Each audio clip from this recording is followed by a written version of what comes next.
In this video, I will explain transformation of numerical data. Data transformation is the data conversion process from one format or structure to another. It is performed to meet the requirements of statistical and data mining techniques used for the analysis. Binning is one of the transformation techniques. We categorize numerical variables into a small number of bins. It is important that the bins are consecutive and non-overlapping so that each numerical value falls into only one bin. Outliers in the data will be part of the last bin and therefore will not distort subsequent data analysis.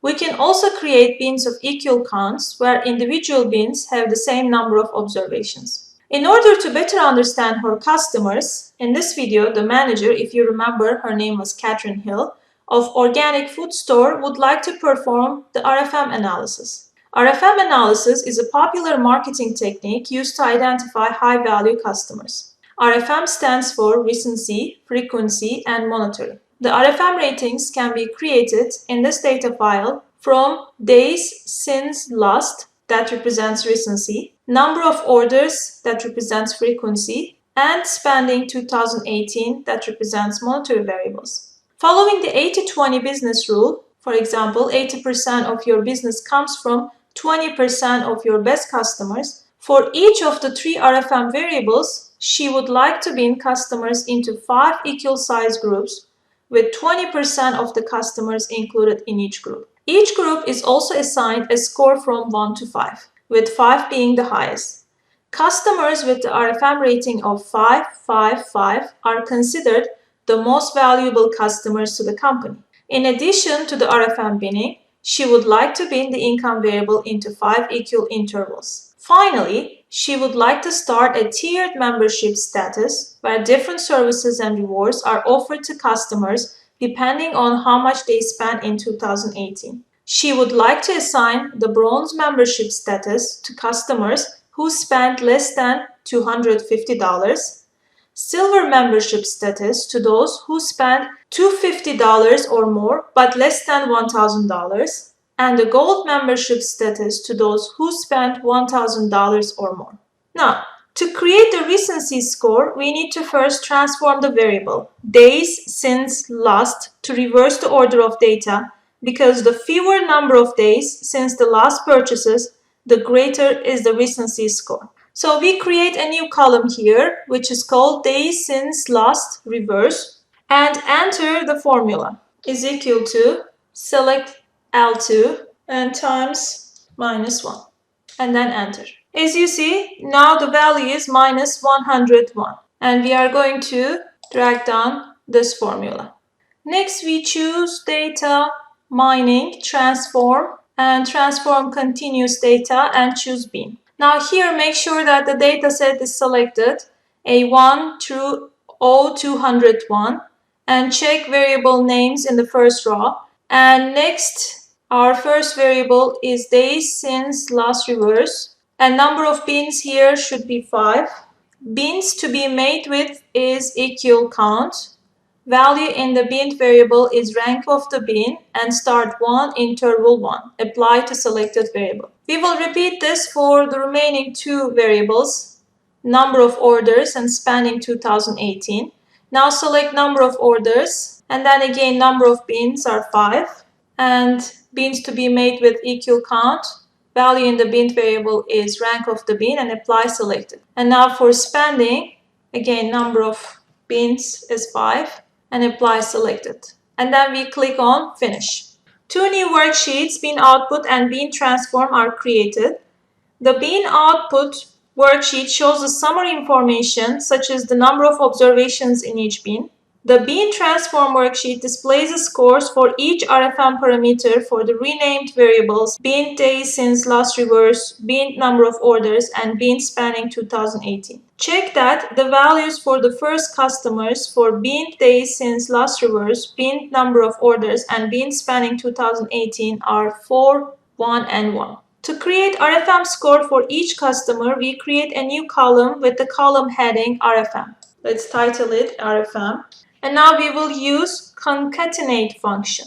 So equal sign and then write concatenate, and you see that the second option is the one we are looking for.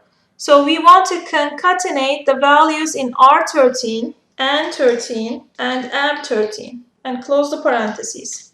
So what we are trying to do here is that we are concatenating the bin numbers for each variable that we create into one single cell. So you can see that the first order has an RFM score of 411. We're now going to copy paste this to the customer's worksheet and choose paste spatial and choose values. We now bin the income variable into 5 groups with equal intervals. We will here repeat the steps, choose data mining, transform continuous data, bin. And now here we need to select all the variables including now RFM scores. So this needs to change from A1 to P201 and click OK. Now here this time our variable is income, select income.